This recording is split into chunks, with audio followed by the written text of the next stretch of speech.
Without further ado, I have the lovely Kayla Orell on the podcast. Another version of the community highlight. Blessed to have her on. I almost said Kayla Holland. I'm trying to get used to all this. But nonetheless, Kayla, can you introduce yourself to our audience? Yeah, sure. So I'm Kayla Orell, newly Orell. Just got married in April. But I am a board certified behavior analyst and a licensed behavior analyst. So we're gonna get into all that because I think I know what behavior means, but I need to hear the whole gist of what you're doing for your career. Can we start off with a little background though, for those that may not know you? I would say that you're gonna bring a lot of attention, a lot of people that know your past, but for those that don't, can I hear it? Yeah, sure. So I'm originally from Sedalia, Missouri. Born Uh, and raised.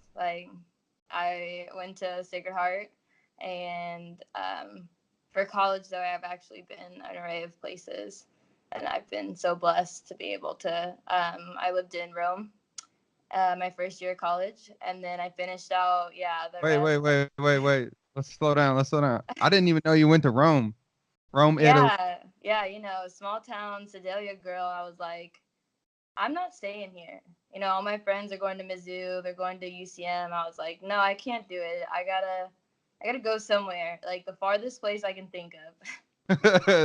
I'm gonna go to Rome. That's what I'm gonna what do. what took you to Rome though? So I actually decided that I wasn't gonna do behavior analysis and I wasn't gonna work in this field. So I was like, okay, I'll do history. I love history. And so Rome, like I had been there 2 years before and I fell in love with the city and I was like, I want to go back. I want to live there. And so I was like, well, let's do it. Well, when you think of like history, you think of like the ancient Romans and stuff. So I'd Yeah. say that's a pretty good place for that. Oh So yeah. you got to see a little bit of the world with that. What was next after Rome?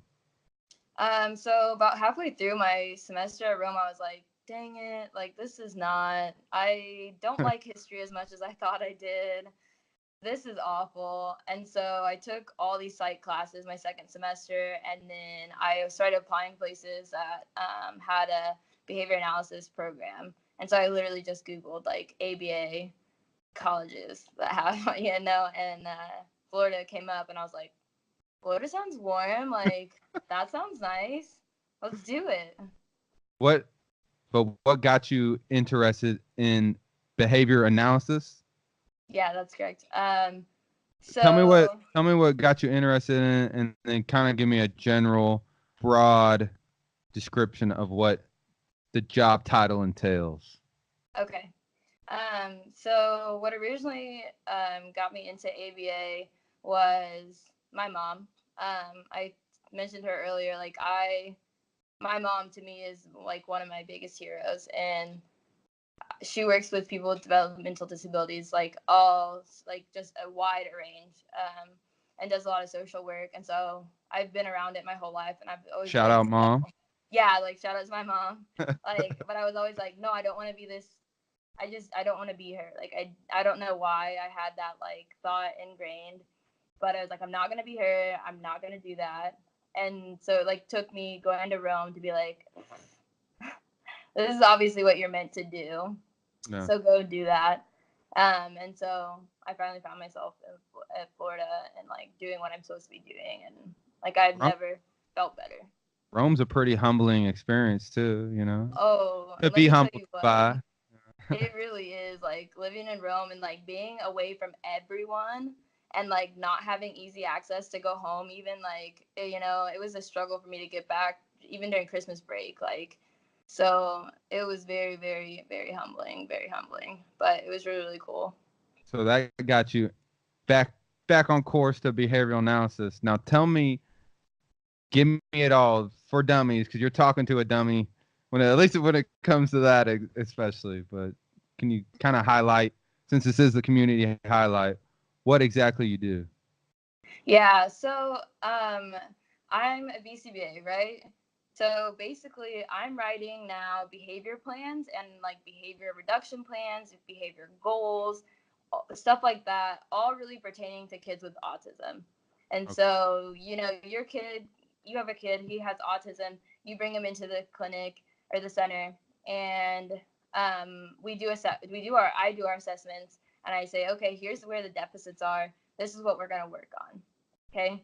But before that, I was actually an RBT, and an RBT is the person who provides direct therapy to those kiddos that have autism. So they're on the floor, busting their butts every day, getting bit, getting hit, um, and doing the best that they can so that these kids can have really, really awesome lives. So I've done like both. I've been an RBT and now I'm a BCBA, and being a BCBA is really, really fulfilling. But I definitely missed my direct therapy time. So I hear that. So you predominantly work with autism for the most part. Is I that do. is that like kind of where you want to keep your expertise, or is there any other field you would like to work with? Because I'm not really familiar with the behavioral analysis, field. I guess you'd say. I don't know how many different, landscapes and sides there are to it. Are you predominantly trying to stay with autism, or? So the great thing about behavior analysis is that behavior is behavior is behavior. Like you have behavior in your typical developing. You know what I mean? Like organizations have behavior.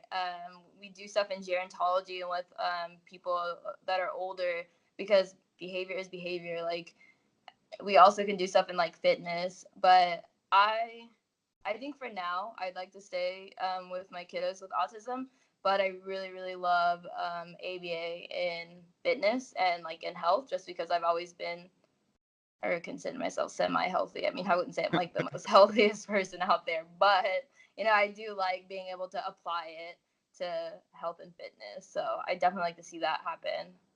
So with what you're doing present day, let me get a pro and a con. Oh, Even if you love your job so much, there isn't a con. I mean, there's got to be at least a day where you go in there like or something. But we'll start on the bright side. What's the pro? the pro is being able to literally I can look at a graph and say, see that data point right there. From here on, that was my intervention, and now that behavior is on zero, like going zeros. Like it was at 5, 10 when trending down, but ever since my intervention, like we're at straight zeros. Like And that's what me making straight behavior change. and you mean like an intervention? Like you came into play, you started helping with the behavior aspect. Yeah, exactly. Like I have one kiddo right now that I took on, and I was like, okay, something's not going right here because his aggression's through the roof, his flopping's through the roof, his tantrums through the roof. What can we do to change this? And so there's literally nothing better to like see on the graph. Hey, this is when we started our BRP. That's behavior reduction plan, and everything's a descending trend. That's dope. Did you get any of the graphing from your spouse, Mr. Orell, over there? I know he's a big graph uh, guy. I've never seen as many awesome graphs until I got to work with Jacob with dedication period.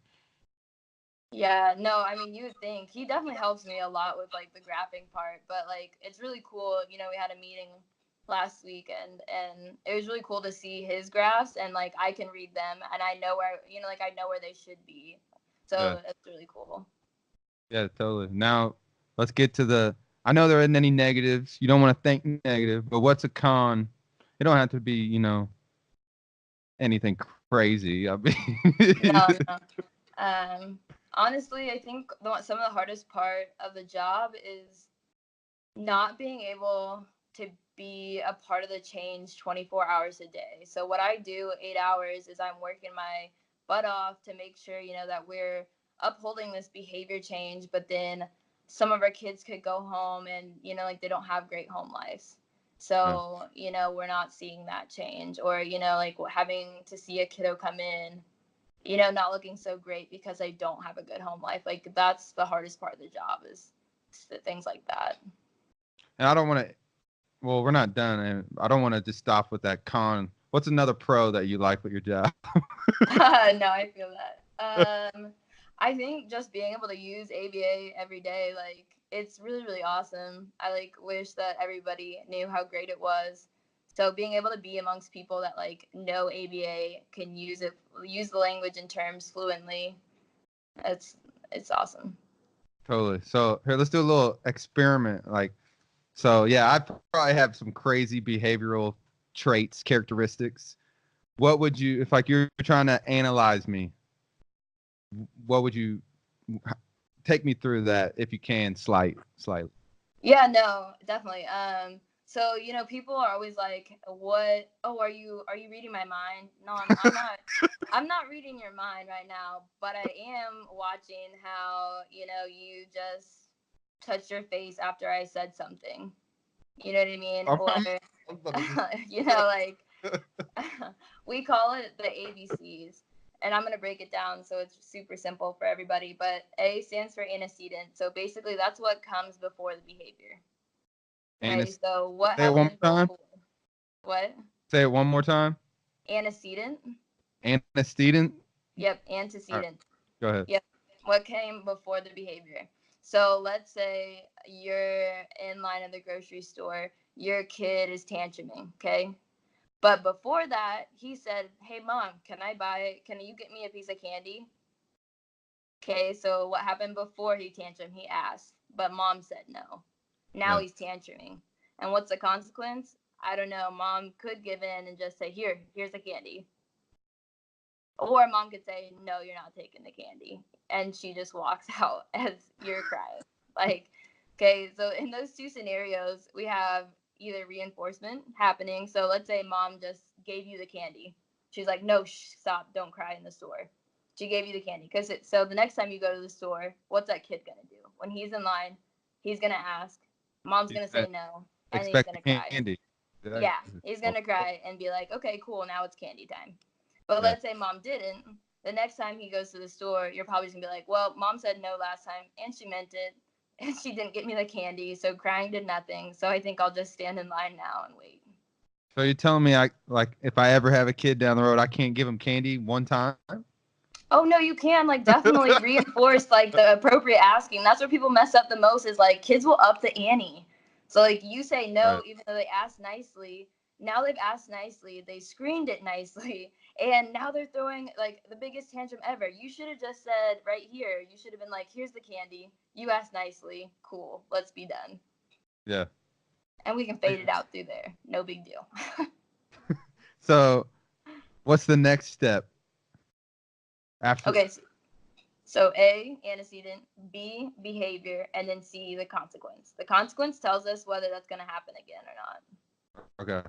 So and then you just with what you do day to day, that's just amplified times. Oh, yeah. Yeah, I mean, I basically just see everything in ABC. Like, that's what I'm looking at everything. This happened before, this happened, and then what happened afterwards. Like, so what did you do afterwards? What was happening before this happened? People tell me, I'm like, okay, cool. This looks like, he did it because he wanted the candy bar. This looks like he did it because nobody was paying attention to him. This looks like he did it because he didn't want to do his homework. No, yeah. Things like that. No, I love it. That's dope. That's awesome. I feel like I know a lot more about what you do day to day because yeah, when you first told me about it, I was kind of like, I need to watch myself. She's reading my mind, you know. But that's awesome. So along with that, since this is on dedication period platform, what else in life are you dedicated to besides helping the Ooh, kiddos? that's a good one. I guess probably my family, working out. We got to get a little bit more. We can't just go the standard. Oh, family, my fitness. Let me get something juicy. Okay, okay. All right. Because you do have the number one blog for dedication period. Go to dedicationperiod.com. Miss Kayla Holland, Oh, Orell, sorry, number one blog on the page. Kudos to you for that. But it thank was you. about what you're dedicated to. Let's ravel that up into a podcast scenario. What are Okay. you dedicated to? Okay, well, I mean, you know what I'm dedicated to? Like, I love my job. I love my field. Like, if I I could want some apply it other than anywhere. I want some other than job, family. Give me something. If you can't, I'm sorry. You can just stick with the basics. I'd say, okay, no, that's fine. Can I do friends? Oh hell yeah! but Okay, like okay. elaborate. Okay, great. Okay, well, I've lived in Rome, I've lived in Florida, I've lived in Missouri. Like, I literally have friends from all over the world. I have one of my best friends is Italian, and she lives in California. I've had the same best friends since sixth grade, Kate and Caitlin. Shout out to them. The two Uh, K. they the real deal. Like, it's Caitlin, Katie, and then Kate Wadley. Yeah, the two Kates. Yeah, the KKK. Ooh, I hope we don't get in trouble for that, but we were the first. We were the My first. mom's initials are KKK, so it's all good. Oh, okay.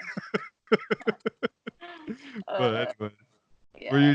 were you still answering that, or is that pretty much? I mean, we know it: No. family, friends, job, fitness, and we can all see it. And we'll be getting another blog from you soon too, so maybe that'll have a little more of that. Yeah, hopefully. Hopefully, Yeah. you're I don't. such I a still haven't talented really. writer, though. What? I said you're such a talented writer, though. Oh wow. Thanks. That's. Thank you. No. I mean, if you outdid, the likes of me and others that have wrote blogs, I mean, obviously there's real talent there. Oh. But so we might have touched on it slightly, but what is the toughest part? Going back to the behavior analysis, what's the toughest part of your job? Besides, you kind of elaborated on the con with not being able to be around with 24/7, but Yeah. maybe a more hands-on tough task. Honestly, I think some of the hardest things I've done is just,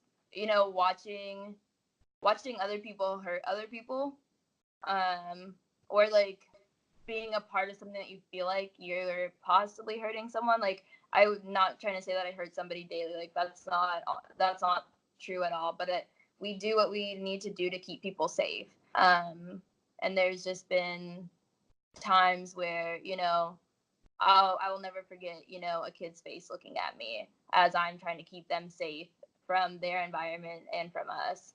And so that, or like, watching some of my RBTs get down. That's hard to see. Watch their affect change because they're working with some of the hardest kiddos. Yeah.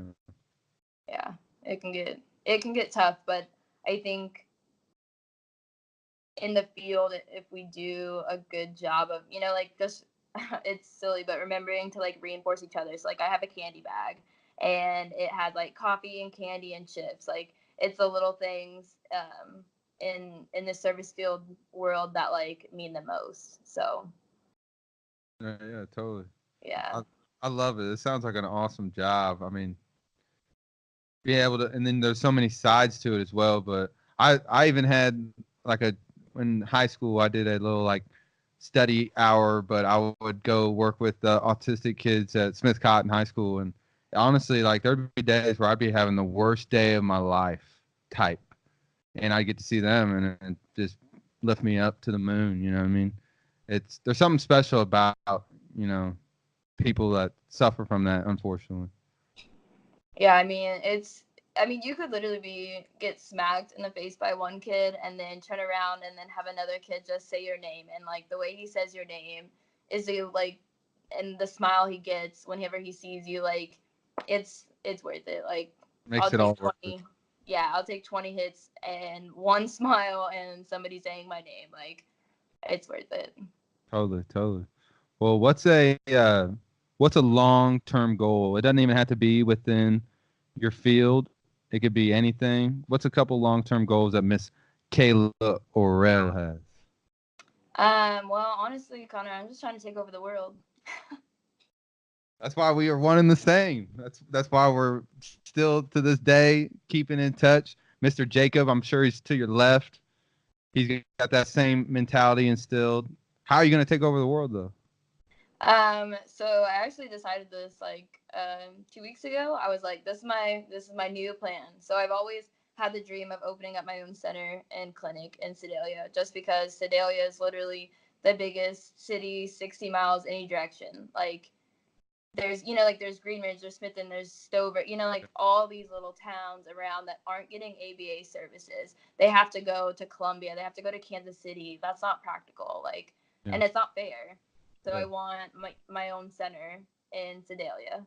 And then after I accomplish that and I'm feeling really confident in that, to where I can, like step away a little bit, I'd really, really, really like to get focused on the opioid crisis, especially in Sedalia, and then hopefully branch out into Missouri. ABA can do some really, really awesome stuff with our opioid problems. And You don't have, then could you kind of touch on that a little more, because that is a true epidemic in this community and many communities like it. What can behavioral studies do for that? so I actually just recently went to a talk that somebody did, and basically people's idea is that, any kind of drug is bad. Okay, yeah, like they're not great. But one, doctors are overprescribing opioids when they don't need to be, because the long-term effects show that it's not helping, like it's not benefiting. If anything, it's having detrimental effects. People aren't able to keep their jobs after they have back surgery because they're, addicted to opioids. So ABA basically is looking at, one, weaning people off, because a lot of centers just do like we're just going all in. Yeah. And we're just cutting it cold turkey. ABA is not like that. We have to gradually fade it out, and as we're fading that out, we're putting in a healthier drug for you to be, addicted to or to take, and that would be less stigmatizing than like having to go and pick up it at the grocery store, at the pharmacy, Or every day. or the drug dealer in town. Right, or go to your local drug dealer. Like it's I wouldn't say like an opioid copycat, basically, that's safer, and like you can hold down a job, you can hold down a family and stuff like that. And that's just a little bit of research. Like I'm not an expert yet. No, yeah. So, like Taking over the world is not a, weak deal. It's going to take a long time, but yeah. the main thing is I know you're dedicated to it, and you can just tell by hearing you talk about it. It's really cool. Thank you. I mean, that's why dedication period just, I don't know, it means so much to me, just because, I mean, like I'm dedicated to what I do. If I do something, like my parents always taught me, you do it to your full ability. You give it your all until you can't anymore. So, like, that's why, I mean, dedication has always just like spoke to me. No, yeah, totally. You've already got the freaking best blog in dedication period, and now you probably got the best podcast. It's not even fair. What can't you do? I mean, I've had other podcasts that I enjoy thoroughly, but I feel like we got a lot of good content coming out of here. I don't want it to end even. What's something else the listeners have to know about yourself, or just something that you feel strongly about? I think I'm gonna try and suck everything out of you. I know. My biggest push really is just like ABA. Like if you have, like if you're trying to get back into health and fitness, look up ABA. If you're struggling with your kiddo to go to bed, look up ABA. If you are having the hardest time potty training your kid, look up ABA. Like ABA, like businesses, health, gerontology. Like your grandparents are struggling right now, like look up ABA. What about pets? 100%. Like I'm terrible with like behavior. No. Yep. Nope. Pets for sure. I mean, you just ask Jacob. Like Ray, that's our dog. Yeah. Like she knows my follow through compared to Jacob. So I say it one time, and then she's like, "Okay, I better sit down." Jacob says it. He's gotten a lot better. But like he says it once, he says it twice, he says it 3 times. But the reason why, I'm going to give you guys a little science behind that. So basically, what I utilize with Ray is our prompting hierarchy. So basically, Connor, if I were to tell you to clap your hands, I'm going to say it once. I'm going to say, clap your hands. Okay, you don't do it. Pretend like you don't do it. Hands behind my back. Okay, my next step then is probably going to be to model it for you. So I'm going to clap my hands and be like, it looks like this, and clap my hands. You still don't do it. I'm like, okay. So my next prompt to go is to take your elbows and then Slap me prompt real you to fast. no, prompt you. I'm gonna take your elbows and prompt you to clap your hands. And then if that still doesn't work, I'm just gonna full physically prompt your arms to clap your hands. Like I always have a follow through. If I say something once, like I'm going to follow through with that. So if I told you to sit down, like I tell my dog to sit down, like I obviously don't model sitting down for her, but I will, like I physically prompt her to then sit down. Yeah. And I think that's like a lot of people are like, wow, like, why do they listen to you so well? Well, because they know like I mean business. Like I'm not saying words just to say words. Like No, I feel like I've always part away from that. I've always known that you mean what you say and you're stern about it, and that's a great quality trait to have. So I'm sure you have a full time job dealing with Jacob. No, no, right. Jacob is the best. I have to, say thank you for allowing Jacob to spend as much time as he does with dedication period. Because without him, I'd be still running through my mind with things. Jacob is the biggest help to me ever, almost. You know what I mean? So thank you for allowing him to do that, and thank you for taking all the, you sat through our meeting, last week, and you actually had attentive, concentration in it, maybe even more than me. I don't know, but no, I appreciate what both of y'all do. I mean, I'm looking through my notes, and here, I got one last question. How do you stay on course? How do you stay dedicated to the many things that you are in life? So I think that's a tough one because We're gonna leave it off on this one. Tell the yeah, listeners, how are they from the behavioral scientist? Can I say behavioral scientist? It sounds cool. I mean, if I can't, it does, but you got to go with analysts all because right, behavioral analyst, Dr. Orell. No, I'm joking. But the behavioral analyst. How do you stay on course?